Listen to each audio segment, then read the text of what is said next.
தந்தை மகன் தூய ஆவியின் பேராலே ஆமேன். தொடக்க நூலிலிருந்து வாசகம். அதிகாரம் 32. இறை வார்த்தைகள் 11. என் சகோதரர் ஏசாவுக்கு நான் மிகவும் அஞ்சுகிறேன். அவர் கையினின்று என்னை விடுவித்தருளும்.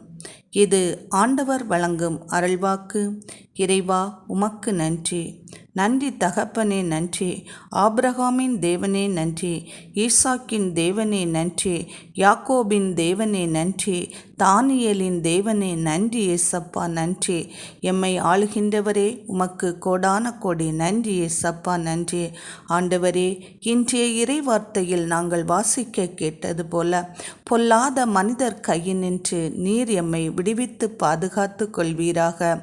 உம்முடைய கரங்களில் எம்மை பிடித்து கொண்டு எம்மோடு நீர் பயணிக்கிறதற்காகவும் உமக்கு கோடான கோடி நன்றி. ஏசப்பா நன்றி. ஏசப்பா, நீர் உம்முடைய கையில் எம்மை பிடித்து கொள்ளுகின்ற போது நாங்கள் எதற்கும் பயப்படாமல் மன உறுதியோடும் தைரியத்தோடும் இவ்வுலகில் வாழ முடியுமே. ஏசப்பா, அந்த கிருபையையும் பாக்கியத்தையும் நீர் எமக்கு தருகிற கிருபைக்காக உமது அன்பிற்கும் கோடான கோடி நன்றிகள். ஏசப்பா, ஆமேன்.